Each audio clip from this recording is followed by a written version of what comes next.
माननीय अध्यक्ष जी, आज जो मेरे साथी मंत्री बिल लेकर आए हैं उसके समर्थन में मैं खड़ा हुआ। माननीय अध्यक्ष जी, मैं सुबह से जो चर्चा चल रही है 12 बजे से। ओके, एक मिनट चेक कराता हूँ। हाँ, एक सेकंड चेक कराता हूँ। एक सेकंड में करा रहे हैं, चेक कर रहे हैं। माननीय अध्यक्ष जी, 2 मिनट लगता है कभी। सुबह से जो चर्चा चल रही है उसको मैंने बारीकी से सुना है। मुझे लगता है या तो निर्दोष भाव से या तो राजनीतिक कारणों से ढेर सारी भ्रांतियां कई सदस्यों के मन में भी है और कई सारी भ्रांतियां सदन के माध्यम से, आपके माध्यम से पूरे देश भर में फैलाने का प्रयास भी हो रहा है। बिल पर चर्चा का जवाब तो माननीय रिज्जू साहब देंगे।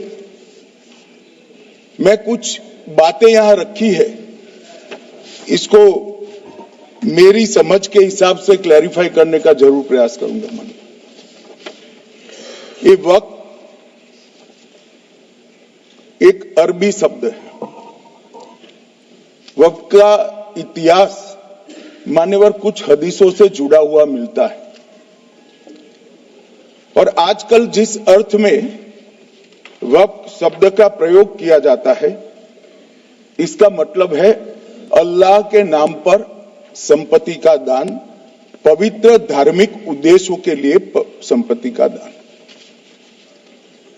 मान्यवर वक्त का समकालीन अर्थ, अभी जो अर्थ हम समझ रहे हैं, वो इस्लाम के दूसरे खलीफा श्री उमर के समय में अस्तित्व में आया। एक प्रकार से इसकी आज की भाषा में व्याख्या करें तो वक्फ एक प्रकार का चैरिटेबल एंडोनमेंट है और जहां एक व्यक्ति संपत्ति, भूमि या मूल्यवान संपत्ति धार्मिक या सामाजिक भलाई के लिए दान करता है बिना उसको वापस लेने के उद्देश्य से, वहां वक्फ की रचना करती। इसमें दान देता है, वो शब्द का बड़ा महत्व है। दान उस चीज का ही कर्ज किया जा सकता है जो हमारा है। सरकारी संपत्ति का दान मैं नहीं कर सकता मान्यवर, किसी और की संपत्ति का दान मैं नहीं कर सकता। दान उसी चीज का किया जाता है जो हमारा है। मान्यवर, इसी विषय पर ये सारा जो बहस चल रहा है। भारत का जहां तक सवाल है, दिल्ली में सल्तनत काल के प्रारंभ में मुइज़्ज़ुद्दीन घोरी के समय पर पहली बार वक्फ अस्तित्व में आया। अंग्रेजों के जमाने में 1863 के धार्मिक दान अधिनियम से चलता था। बाद में चैरिटेबल प्रॉपर्टीज एक्ट 1890 से चला। उसके बाद 1913 में मुसलमान वक्फ वैलिडेटिंग एक्ट अस्तित्व में आया। तब तक ये सारी प्रक्रियाएं चैरिटेबल एक्ट के तहत चलती थी। मान्यवर, आजादी के बाद वही एक्ट को 1954 में वक्फ के केंद्रीकरण के लिए बदला गया। 95 में वक्फ न्याय अधिकरण और वक्फ बोर्डों की स्थापना की। अब ध्यान से सुनिएगा मान्यवर, वक्फ परिषद और वक्फ बोर्ड ये 1995 से आए। ये पूरा झगड़ा जो चल रहा है, आपने नॉन हिंदू को रख दिया और नॉन मुस्लिम को रख दिया, गैर मुस्लिम को रखा। वो झगड़ा वक्फ में दखल करने का है। पहले तो वक्फ में कोई गैर इस्लामिक सदस्य आएगा ही नहीं। ये स्पष्टता समझ लीजिए, ना मुतवल्ली गैर इस्लामिक होगा, ना वाकिफ गैर इस्लामी होगा। मान्यवर, वहां कोई प्रोविजन नहीं है। जो धार्मिक संस्थाओं का संचालन करते हैं उसमें कोई गैर मुस्लिम व्यक्ति रखने का प्रावधान किया भी नहीं है, हम करना भी नहीं चाहते हैं मान्यवर। इसलिए जो बड़े बड़े भाषण करते हैं कि समानता का अधिकार चला गया, दो धर्मों के बीच में समानता नहीं रही, मुसलमानों के धार्मिक अधिकारों के बीच में दखल खड़ी हो जाएगी, कुछ नहीं होने वाला मान्यवर। इस दृष्टि से देखें तो 1995 तक वक्फ की काउंसिल और वक्फ बोर्ड था ही नहीं, वो तो 95 से आया। और मान्यवर, ये जो भ्रम खड़ा किया जाता है कि ये एक मुस्लिम भाइयों के धार्मिक क्रियाकलापों के अंदर, उनके दान की हुई संपत्ति के अंदर दखल करने का है, ये बहुत बड़ी भ्रांति फैलाकर माइनॉरिटी को डराकर अपनी वोट बैंक खड़ी करने के लिए किया जा रहा है मान्यवर। कहां पर गैर मुस्लिम सदस्य रखे जाएंगे? परिषद में और वक्फ बोर्ड में। उसका काम क्या है? उनका काम धार्मिक क्रियाकलापों को कुछ चलाने का नहीं है। वो शुद्ध रूप से वक्फ का जो कानून, दान के लिए किसी ने दी हुई संपत्ति, उसका एडमिनिस्ट्रेशन अच्छे से चल रहा है नहीं चल रहा है, कानून के हिसाब से चल रहा है नहीं चल रहा है, या तो दान जिस चीज के लिए दिया गया, इस्लाम धर्म के लिए दिया गया, गरीबों के भोजन के लिए दिया गया, गरीबों के उद्धार के लिए, वो उद्देश्य के लिए इसका उपयोग हो रहा है नहीं हो रहा है, इसका नियमन करने का काम है मान्यवर। अब मैं इसको मान्यवर बाकी सारे धर्मों के साथ कंपैरिजन करते हैं और कहते हैं दखल किया है, मैं उसको स्पष्ट करना चाहता हूं। मान्यवर, वक्फ जो है वो हमारे यहां ट्रस्ट एक्ट है, इसमें ट्रस्ट है। तो ट्रस्ट के अंदर जो ट्रस्ट को बनाते हैं वो ट्रस्टी होते हैं और एक मैनेजिंग ट्रस्टी होते हैं।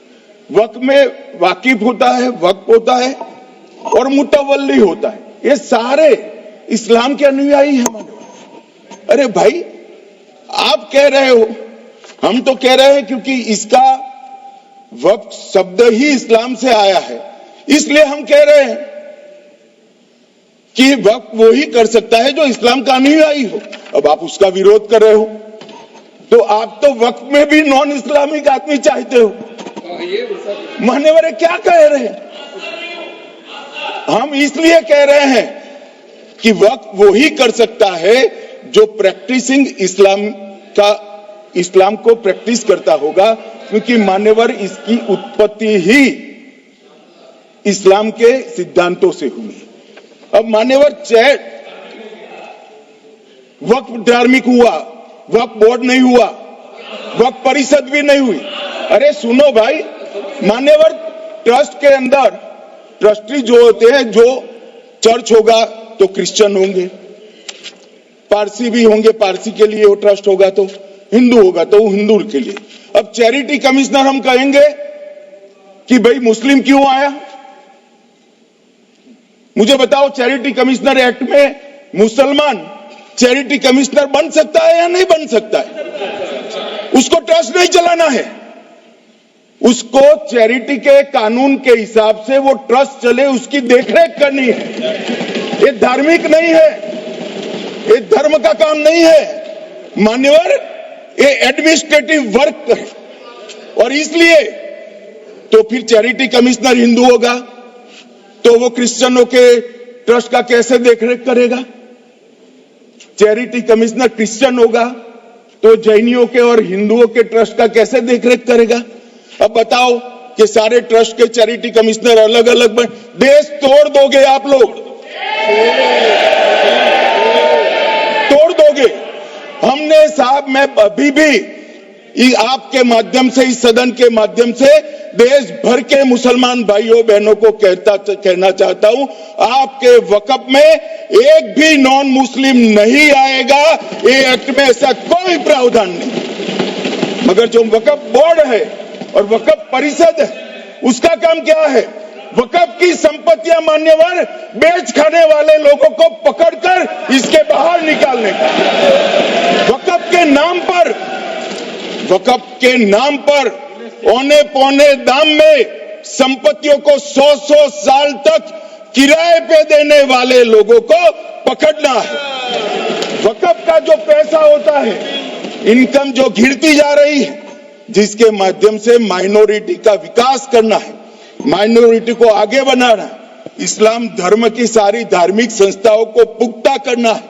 ये पैसा जो चोरी होता है ना, उसको पकड़ने का काम वक्फ बोर्ड वक्फ परिषद करे। और मान्यवर वो चाहते हैं कि इनके राज में जो मिलीभगत चली वो चलती रहे। ये नहीं चलेगी, ये नहीं चलेगी। और मान्यवर मैं आज आपको बताना चाहता हूं क्या स्थिति हुई है।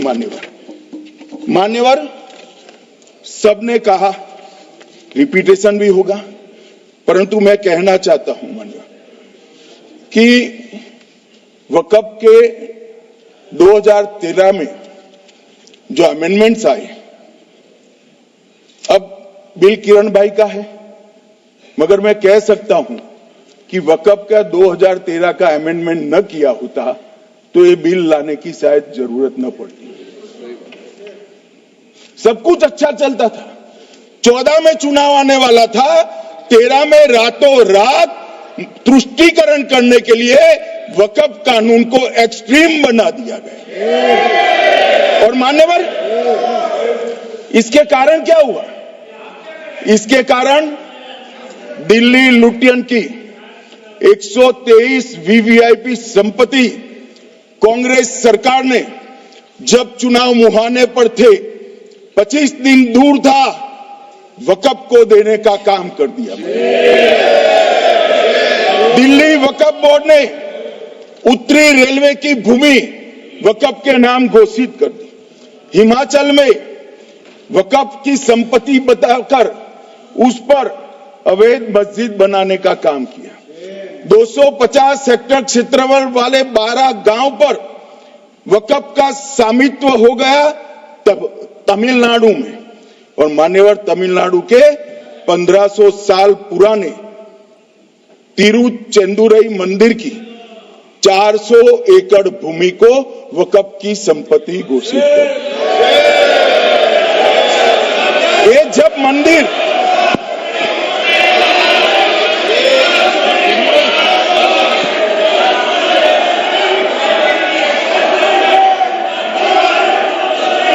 आपको मौका मिले जब अपनी बात कह देना, प्लीज बैठिए। मान्यवर कर्नाटक की, आपको मौका मिले जब अपनी बात कह देना। आप भी बहुत मिसलीड करते हैं, बैठिए। गृह मंत्री जी। मान्यवर कर्नाटक की मणिपट्टी समिति का रिपोर्ट में पढ़ रहा हूं, इसमें मेरा कुछ नहीं है, खड़े मत हो जाना। ये मणिपट्टी समिति का रिपोर्ट है। 29,000 एकड़ भूमि वक्फ की बिजनेस के उपयोग के लिए किराए पर दे दी। मान्यवर 2001 से 12 के बीच 2 लाख करोड़ की वक्फ की संपत्ति निजी संस्थानों को हस्तांतरित कर दी 100 साल की लीज पर। मान्यवर बेंगलुरु में उच्च न्यायालय में बीच में पढ़ना पड़ा, 602 एकड़ भूमि को जब्त करने से रोकना पड़ा। विजयपुर कर्नाटक के होनवाड़ गांव की 1500 एकड़ भूमि पर दावा कर उसको विवाद में डाला और 500 करोड़ की संपत्ति जिस भूमि का मूल्य है वहां 5 स्टार होटल को महीने 12,000 रुपए के किराए से दे दिया। अब मान्यवर ये कहते हैं कि इसका हिसाब किताब न करो, इसकी देखरेख न करो। भाई ये पैसा जो है देश के गरीब मुसलमान का है, ये गन्ना सोटो की चोरी के लिए नहीं, ये इसको रोकने के लिए। और इनके जो ठेकेदार बैठे हैं मान्यवर, ये यहां गरज गरज कर बोलते हैं, कुछ तो समझे बगैर बोलते हैं, कुछ समझ कर बोलते हैं। उनको लगता है कि इससे हम जीत जाएंगे। मान्यवर, कर्नाटक में दत्तापीठ के मंदिर पर क्लेम किया, तालीपरंबा 75 साल पुराने एक दावे के आधार पर 600 एकड़ जमीन का दावा किया और ईसाई समुदाय की भी ढेर सारी जमीनों पर कब्जा कर लिया गया। मान्यवर, आज देश के कई गणमान्य चर्च और चर्च के समूह वक्फ बिल का समर्थन कर रहे हैं। उनको लगता है कि इसका विरोध कर हम मुस्लिम भाइयों की सिंपैथी जीतकर अपनी वोट बैंक पक्का करेंगे, उसमें कोई फायदा नहीं होगा अखिलेश, इसलिए कि 4 साल में मुस्लिम भाइयों को मालूम पड़ जाएगा कि कानून तो उनके फायदे में है। और इसके साथ ये दक्षिण के सारे जो सांसद बोल रहे हैं, अपनी अपनी कॉन्स्टिट्यूएंसी में सारे चर्च को मान्यवर नाराज कर रहे हैं, उनको पता नहीं, सारे चर्च को नाराज करें। सारे चर्च ने रिजोल्व किया है कि हम खिलाफ इसका हम समर्थन करते हैं। मान्यवर, तेलंगाना में 66,000 करोड़ की 1700 एकड़ जमीन पर दावा कर दिया। असम में मोरीगांव जिले की 134 एकड़ भूमि पर दावा हुआ। बिहार का मैं लालू जी के कोर्ट के साथ बाद में बताता हूं। गुरुद्वारा से संबंधित हरियाणा की 14 मरला भूमि को वक्फ को सौंप दिया। और मान्यवर, प्रयागराज में चंद्रशेखर आजाद पार्क को भी वक्फ घोषित किया। और मान्यवर, महाराष्ट्र के वडानगे गांव में महादेव की मंदिर पर दावा किया और बीड में कंकलेश्वर मंदिर की 12 एकड़ जमीन वक्फ बोर्ड ने जबरन ले ली। मान्यवर, ये सब जब जो चल रहा है, इसमें आज भी मैं स्पष्ट करना चाहता हूं, वक्फ जो कि मुस्लिम भाइयों की धार्मिक क्रियाकलाप और उनके बनाए हुए दान से ट्रस्ट है, उसमें सरकार कोई दखल करना नहीं चाहती है। मुतवल्ली भी उनका होगा, वाकिफ भी उनका होगा, वक्फ भी उनका होगा। परंतु वक्फ की संपत्ति, इसका रख रखाव ठीक से हो रहा है नहीं। वक्फ का संचालन कानून के हिसाब से हो रहा है, निजी उपयोग के हिसाब से। सैकड़ों साल पहले किसी बादशाह ने दान किया, हमारी भाषा में कहो तो धर्मादा किया। अब इसकी संपत्ति को आप 12,000 रुपये में 5 सितारा होटल बनाने के लिए दे देते हो, ये उचित है क्या भाई? वो पैसा गरीब मुसलमान के कल्याण के लिए करिए, तलाकशुदा महिलाओं के कल्याण के लिए करिए, जो अनाथ बच्चे हैं उसके कल्याण के लिए करिए। मानिए, और ये करने की जगह बेरोजगार मुसलमान युवाओं के लिए स्किलिंग का काम करिए। लाखों करोड़ों रुपए की भूमि मान्यवर और इनकम 126 करोड़ रुपया।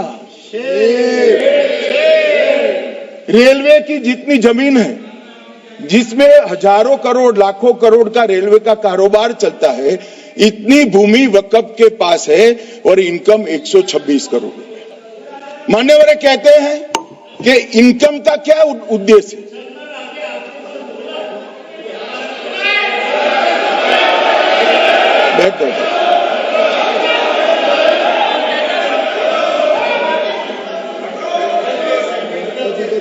मान्यवर, मैं दादा की टेंशन समझ रहा हूं, ये बंगाल के मुसलमान भी सुन रहे हैं, तो उनको टेंशन होना स्वाभाविक है। मान्यवर, लालू प्रसाद जी, आज आरजेडी के सारे सदस्य बोले, जब 2013 का अमेंडमेंट आया, मैं लालू जी का तो पूरा पढ़ना चाहता हूं, बाकी सदस्यों का सिर्फ टोकन पढ़ूंगा। लालू जी ने क्या कहा? मैडम, सरकार जो यह संशोधन विधेयक पेश किया है, सरकार की पहल का हम स्वागत करते हैं।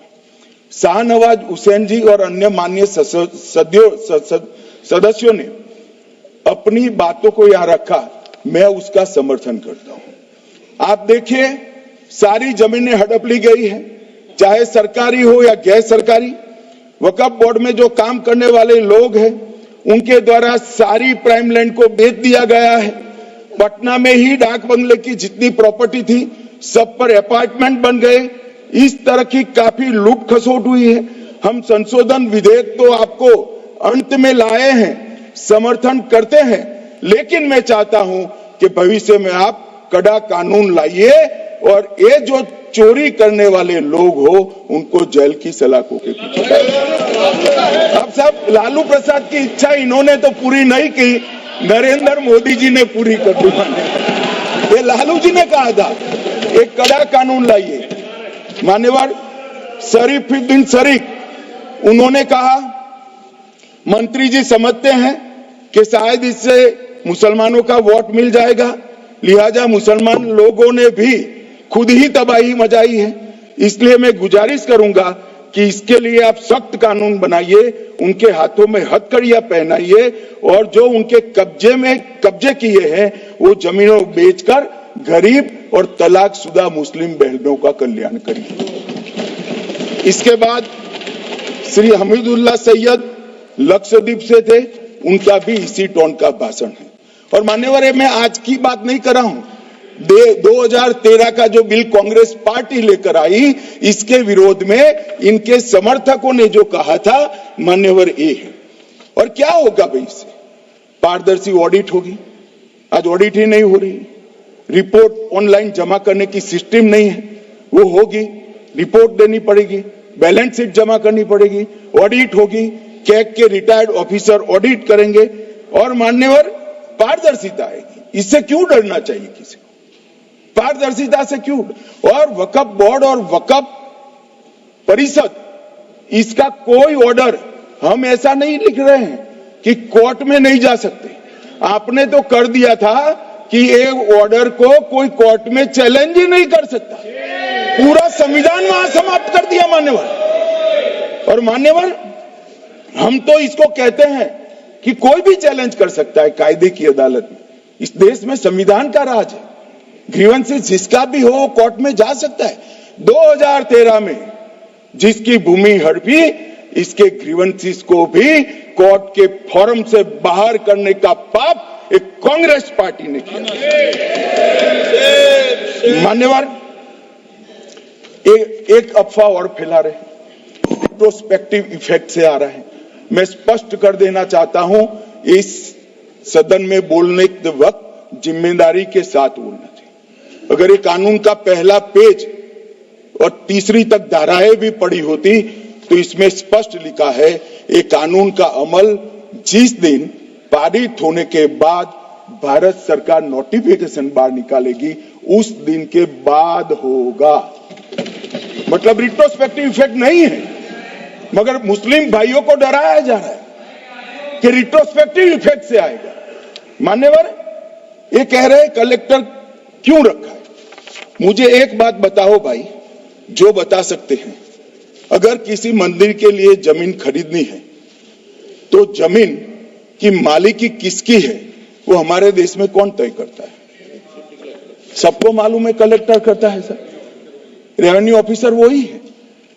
तो अगर वक्फ की भूमि जो वक्फ कर रहा है उसकी है या नहीं है, इसकी जांच कलेक्टर करे तो इसमें आपत्ति क्या है? वक्फ तो दान है भाई, और दान अपनी संपत्ति का किया जा सकता है, किसी और की संपत्ति का नहीं किया जा सकता। गांव में कोई बेचारा अमेरिका गया है 4 महीने पढ़ने के लिए, घूमने के लिए, आता है तो कि वक्फ घोषित हो गया। कोई कारोबार करने के लिए दिल्ली आया, आता है तो कि वक्फ घोषित हो गया। अरे ऐसा नहीं होता भाई, कलेक्टर को पूछना पड़ेगा सरकारी संपत्ति है या नहीं है, इसकी जांच करनी चाहिए या नहीं करनी चाहिए।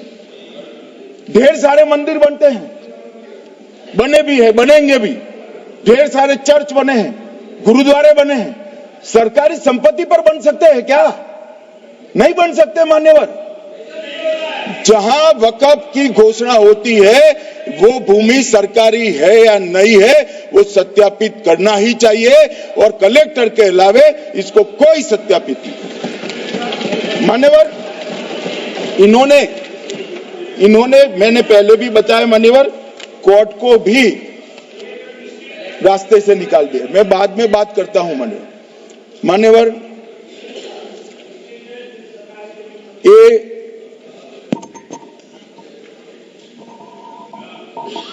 मान्यवर एक उपयोग के आधार पर वक्त की समाप्त। मान्यवर ये कह रहे हैं कि सैकड़ों सालों से वहां प्रैक्टिस है। अब वो तो वक्फ रजिस्टर हो गया, आपने घोषित कर दिया, वक्फ में रजिस्टर भी हो गया, अब इसका सवाल नहीं है। मगर सैकड़ों साल की प्रैक्टिस, मुगलों के समय की प्रैक्टिस आज घोषित की जा सकती है क्या? अगर वहां नमाज पढ़ रहे हैं तो लोग देखते होंगे, कब्रिस्तान होगा लोग देखते होंगे, दरगाह होगी तो लोग देखते होंगे, और घोषित भी हो चुका होगा, रजिस्टर भी हो चुका होगा। अब अगर आप वक्फ घोषित करना है तो उसको ऐसे नहीं कर सकते मान्यवर, अधिकृत करना चाहिए। मान्यवर, जो दूसरा सुधार लेकर आए किरण जी, वो ही है कि धारा 36 में वक्फ संपत्तियों को बिना किसी स्पष्ट प्रक्रिया से, मालिकी की प्रक्रिया से पंजीकृत नहीं किया जा सकता। मान्यवर, अपील का प्रावधान वर्तमान में अधिनियम में ट्रिब्यूनल के निर्णय के खिलाफ अपील करने का कोई प्रावधान नहीं है। ये दृष्टिभ्रम खड़ा कर रहे थे गोगाई जी कि हाईकोर्ट में जा सकते, हाईकोर्ट में सिविल सूट नहीं जा सकता, रीट के अधिकारों का उपयोग कर हाईकोर्ट में जा सकते। सिविल सूट में ज्यादा प्रोटेक्शन मिलता है मूल मालिक को, आपने सिविल सूट को खत्म कर दिया था। रीट के जुडिक्शन बहुत सीमित है, हम सब जानते हैं कि ये सीमित कर दिया गया था, आप भी जानते हो, मगर आपको वोट बैंक चाहिए। मान्यवर, ये हमारा स्पष्ट सिद्धांत है भारतीय जनता पार्टी की, मोदी सरकार का, कि वोट बैंक के लिए हम कोई कानून नहीं लाए। कानून न्याय के लिए होता है, कानून लोगों के कल्याण के लिए होता है। इन्होंने कहा कैसे कैसे कानून आए हैं, मैं बता देता हूं सब। अभी कांग्रेस के महासचिव और माननीय सदस्य कह रहे थे क्या कानून आ रहे हैं, सब किस प्रकार के कानून आ रहे हैं। मान्यवर, इसी सदन में नरेंद्र मोदी सरकार ही महिलाओं को 33% आरक्षण का कानून लाई। इसी सरकार में पिछड़ों को संवैधानिक अधिकार दिया गया। मान्यवर, इसी सरकार में बजट जो आए, इसमें गरीबों को गैस, शौचालय, पानी, 5 लाख तक का बीमा, 5 किलो अनाज, बिजली और घर दिए गए। मान्यवर, और कन्वर्जन कानून की बात करते थे और हंसते हंसते कहते थे कर्नाटक सरकार कन्वर्जन कानून लेकर आई है। सबसे पहला कन्वर्जन कानून उड़ीसा और मध्य प्रदेश में कांग्रेस सरकार लेकर आई, मगर उस वक्त कांग्रेस सरकार तुष्टीकरण की नीति पर नहीं चलती थी, महात्मा गांधी के सिद्धांतों पर चलती थी। मध्य प्रदेश और उड़ीसा में सबसे पहला कन्वर्जन के खिलाफ कानून कोई लाए तो कांग्रेस पार्टी लाई, और मुझे गर्व है मेरी पार्टी की सरकारें कन्वर्जन पर कानून लाती। माने और सबको अपना धर्म का अनुसरण करने का अधिकार है, कोई शौक से करे, मगर लोभ, लालच, भय, इससे धर्म परिवर्तन नहीं कराया जा सकता। किसी गरीब के पास खाना नहीं है, खाना देकर उसका धर्म बदला दोगे? कोई थोड़ा कम पढ़ा लिखा व्यक्ति है, उसका धर्म बदला दोगे? ऐसे नहीं होगा मान्यवर। और आपने भी किए हैं कानून, आप नए नए आए हो, आपको मालूम नहीं है मान्यवर, इनको मालूम नहीं, अभी अभी आए हैं 5 साल से। ये कांग्रेस पार्टी ने कानून किए थे मान्यवर। अपील का प्रावधान भी हमने आगे बढ़ाया, और गैर मुसलमानों के द्वारा दान की गई संपत्तियों पर,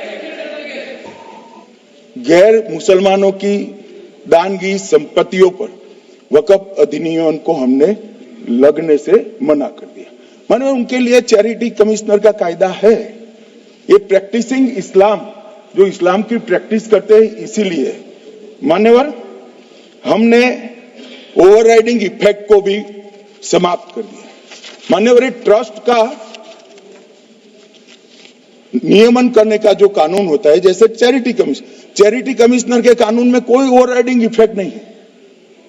जहां क्लासेस आते हैं वहां ओवरराइडिंग इफेक्ट होती है। यहां ओवरराइडिंग इफेक्ट इसलिए देगी कि आप जिसकी संपत्ति हड़पी जाएगी उसको कोर्ट से जाने से रोकना चाहते थे, इसलिए ओवरराइडिंग इफेक्ट जो हमने मान्यवर निकाल दिया है।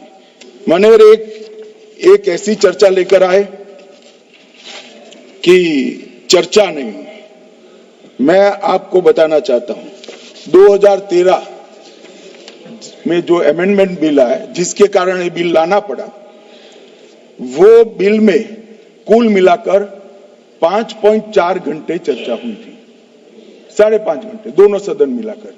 और इस बिल में दोनों सदन मिलाकर 16 घंटे चर्चा हो रही है मान्यवर, 16 घंटे। इसके अलावे हमने डिमांड किया समिति बनाओ, समिति भी बनाई, 38 मीटिंगें हुई, 113 घंटे चर्चा हुई, 284 हितधारक बनाए गए, वक्फ बोर्डों की संख्या जो उपस्थित वक्फ बोर्ड भी हुए राज्यों के 25 हुए, राज्य सरकार के प्रतिनिधि 15 राज्य सरकारों के आए, सांसद 8 हुए, विधायक विधान परिषद 7 हुए और अध्ययन दौरे 3 किए गए और अल्पसंख्यक आयोगों को भी 5 बुलाया गया। ये सबसे 92.68 लाख करीब 1 करोड़ सुझाव देश भर से ऑनलाइन आए, इसकी मीमांसा कर ये कानून बना है। आप ऐसे इसको खारिज नहीं कर सकते हो पूरी प्रक्रिया को। आप जो कर रहे हैं 5.5 घंटे की प्रक्रिया, ये बहुत लोकतांत्रिक प्रक्रिया है और हम 16 घंटे चर्चा करते हैं कि चर्चा आपके अनुरूप चर्चा नहीं हो सकती। ये सदन में हर सदस्य बोलने के लिए स्वतंत्र है, कोई परिवार की यहां चलती नहीं है। ये तो जनता के नुमाइंदे हैं, किसी की कृपा से नहीं आए हैं। मान्यवर, वो जो दिल में है, जो जनता की आवाज है, वो रखेंगे। मान्यवर, एक सदस्य द्वारा कहा गया कि ये मिसलीडिंग है कि पुराने कानून में 2013 के जो अमेंडमेंट्स थे उसमें अपील का प्रोविजन था। अब मैं कहना चाहता हूं 83(9) उसमें अधिकरण द्वारा किए गए किसी भी विनिश्चय का आदेश विरुद्ध, चाहे वो अंतरिम हो या फाइनल, इस पर अपील नहीं हो सकती। इसका मतलब अपील का प्रोविजन आपने रखा ही नहीं था। सिविल न्यायालय, राजस्व कोर्ट और अन्य प्राधिकरण उसके अधिकार क्षेत्र पर भी प्रतिबंध लगा दिया और सरकारी अधिसूचना जो बाद में वक्फ बोर्ड और वक्फ परिषद के एडवाइस से होगी, इसको भी कोई चुनौती नहीं दे सकता। मान्यवर, मुझे ये बताओ कि अभी अभी फैशन है संविधान लहराने की। ये संविधान के हिसाब से सरकार का या किसी भी निजी संस्था का कोई भी फैसला मान्यवर कायदे की कोर्ट से बाहर कैसे हो सकता है? कोई भी फैसला हो, ये देश की अदालत वो फैसले तक रुचि नहीं रखेगी। नागरिक ग्रीवेंसेस लेकर कहां जाएंगे? जिसकी भूमि हड़प कर ली गई वो कहां जाएगा? ऐसा नहीं चलेगा। आपकी वोट बैंक के लिए आपने किया था, हम खारिज कर रहे हैं, हम खारिज कर रहे हैं। ऐसा नहीं चलेगा। अदालत में जाइए, जिसको ग्रीवेंसेस है इधर और साइड से, और अदालत न्याय करेगी। न्याय के लिए तो अदालतें बनी है। और मान्यवर, यहां एक सदस्य ने कह दिया माइनॉरिटी इस कानून को स्वीकार नहीं करेगी। क्या धमकाना चाहते हो भाई? संसद का कानून है, सबको स्वीकार करना पड़ेगा। स्वीकार नहीं करेंगे मतलब क्या है? कैसे बोल सकते हैं कोई हम कानून को स्वीकार नहीं करेंगे? एक कानून भारत सरकार का है, हर एक पर बंधन करता होगा और इसको स्वीकार करना पड़ेगा। मान्यवर, ये हमने तो खैर वक्फ को छेड़खानी नहीं की। वक्फ बोर्ड और वक्फ परिषद के अंदर बदलाव किया है, मगर वक्फ के लिए भी क्या क्या जजमेंट आए। सैयद फजल पुकोया थंगल बनाम भारत संघ 10/11/28 को केरल उच्च न्यायालय ने उन्होंने कहा वक्फ बोर्ड एक स्टैट्यूटरी बॉडी है, यह मुस्लिम समुदाय का प्रतिनिधि निकाय नहीं है। इसका फंक्शनिंग मान्यवर एडमिनिस्ट्रेटिव है। धार्मिक क्रियाकलापों को तो वक्फ ने करना है, चाहे कब्रिस्तान हो, चाहे दरगाह हो, चाहे मस्जिद हो, चाहे चैरिटी का काम, वो वक्फ बोर्ड को नहीं करना है भाई। ये केरल हाईकोर्ट ने किया। इलाहाबाद हाईकोर्ट ने भी, उसने तो मुतवल्ली तक भी कहा है, मगर हम मुतवल्ली तो जो धर्म का है वही रखेंगे।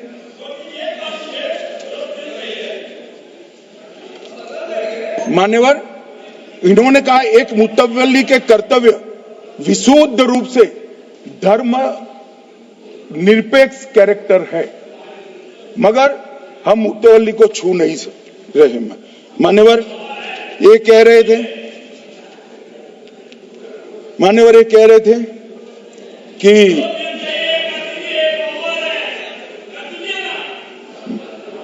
ये कह रहे थे कि कोई गड़बड़ियां नहीं हुई। मान्यवर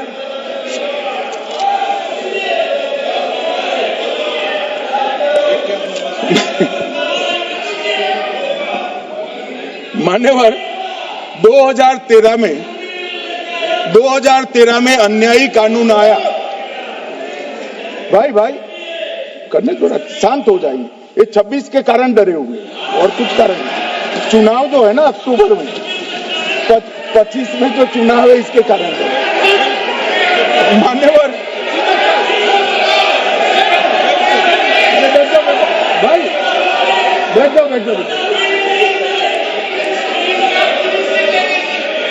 मान्यवर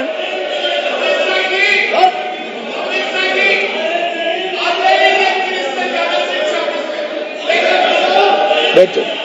बंगाल में आकर कहूंगा ये राजनीतिक हिसाब किताब का अखाड़ा नहीं है, छाती पर ठोक कर कहूंगा ज्यादा सिखाएंगे।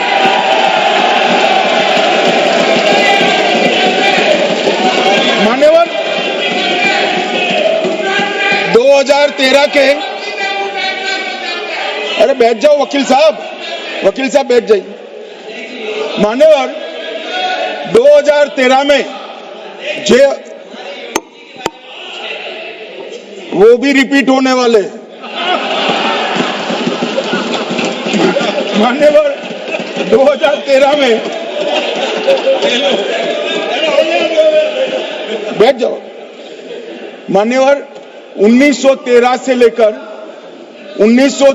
लेकर 2013 तक 1913 से 2013 तक वक्फ बोर्ड का कुल एकड़ में भूमि सब वक्फ का मिलाकर 18 लाख एकड़ था। मेरी विनंती है सभी सदस्य इसको ध्यान से सुनिए। 1913 से 2013 तक 18 लाख एकड़ और 13 से 25 तक एक कानून बनने का परिणाम क्या आया और नई 21 लाख एकड़ भूमि बढ़ गई। अब मान्यवर 39 लाख एकड़ जो भूमि है उसमें 21 लाख एकड़ 13 के बाद है। अब ये कह रहे हैं कि इसका दुरुपयोग नहीं हो रहा है मान्यवर। और लीज पर दी गई संपत्तियां 20,000 थी और 25 में रिकॉर्ड के हिसाब से, हो सकता है गलत भी हो सकता है, रिकॉर्ड्स के हिसाब से शून्य हो गई। तो मान्यवर संपत्तियां कहां गई?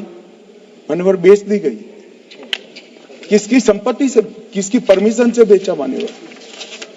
मान्यवर मैंने पहले ही कह दिया कि केरल और देश भर के Catholic bishop council, Catholic bishop conference of India, Catholic Congress Kerala, भारतीय कैथोलिक धर्मगुरुओं की महासभा, केरल चर्चों की संयुक्त परिषद, कैथोलिक कांग्रेस केरला, ये सब ने इस बिल का समर्थन करा है और कहा है अन्यायी 2013 का सुधार। हम अकेले नहीं कह रहे मान्यवर। और मान्यवर, इसी एक्ट में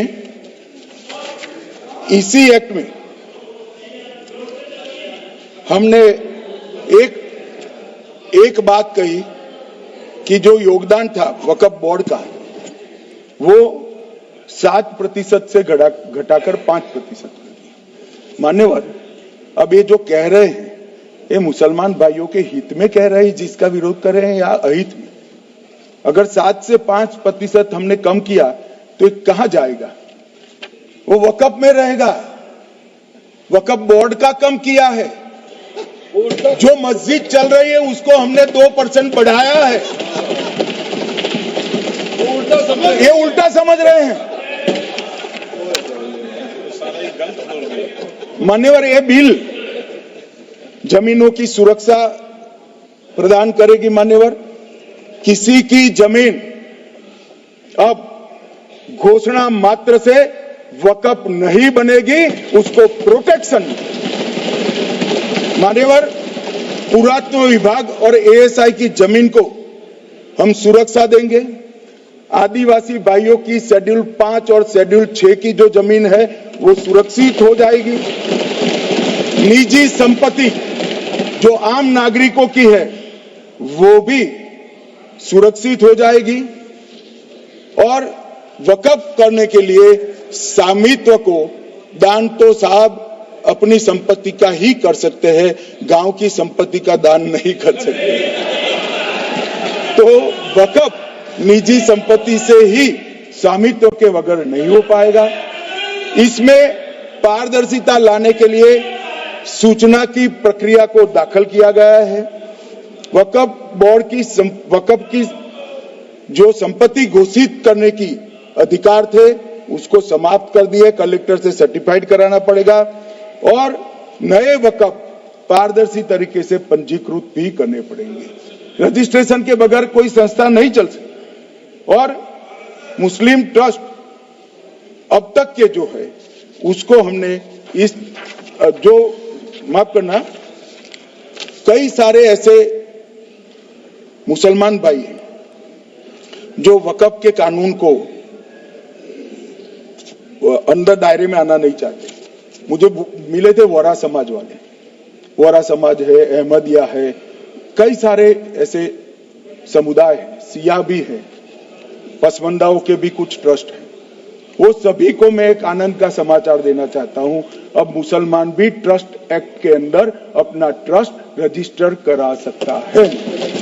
इसके लिए कंपलसरी नहीं है कि वो वक्फ के कानून में भी जाए, चैरिटी कमिश्नर एक्ट के तहत वो करने वाला है। मान्यवर, भूमि के रिकॉर्ड का कार्यालय होगा, समाचार पत्र और क्षेत्रीय भाषाओं में इसकी एडवर्टाइज दी जाएगी। ढेर सारे प्रावधान मान्यवर इसके अंदर किए हैं। महिला, सिया, पसमंदा, वोरा, अहमदिया उनका हमने समावेश किया ही है। और उन्होंने कहा, मैं सुन रहा था मान्यवर, एक फैशन हो गई। राम जन्मभूमि का मंदिर बनाने की बात आई तो इस देश के अंदर खून की नदियां बह जाएगी, मुसलमान रोड पर आ जाएगा, मुसलमानों का ये हो जाएगा, वो ट्रिपल तलाक, फिर से डर, सीए आया कि मुसलमानों की नागरिकता चली जाएगी। जिन जिन ने भाषण किया है, एक मुसलमान की नागरिकता गई है तो बता दो। मुसलमान भी जानता है। और मैं तो आपके माध्यम से देश के मुसलमानों को अपील करना चाहता हूं मान्यवर, मैंने बहुत झेला है। ये कहते थे कि सीए कानून मुसलमानों की नागरिकता लेने 2 साल हो गए, एक भी मुसलमान की नागरिकता गई है तो सदन के पटल पर रखी। कितना झूठ फैलाया इन्होंने मान्यवर। धारा 370 हटाई, ये कह रहे थे मुसलमानों का ये हो जाएगा, वो हो जाएगा। फिर से उमर अब्दुल्ला जीत कर आज शासन कर रहे हैं। आतंकवाद समाप्त हो गया, विकास शुरू हो गया, पर्यटन बढ़ गया। मान्यवर, एक कांग्रेस पार्टी और उसके साथियों ने मुसलमान भाइयों को डरा डरा कर अपनी वोट बैंक खड़ी करने का काम किया। हम नहीं डरा रहे मुसलमान मुसलमानों को आप डरा रहे हो भाई, आप कह रहे हो ये हो जाएगा। मैं कहता हूं इस देश के नागरिक को किसी भी धर्म का हो कोई आंच नहीं आएगी मान्यवर, ये नरेंद्र मोदी सरकार का सरकार। मान्यवर,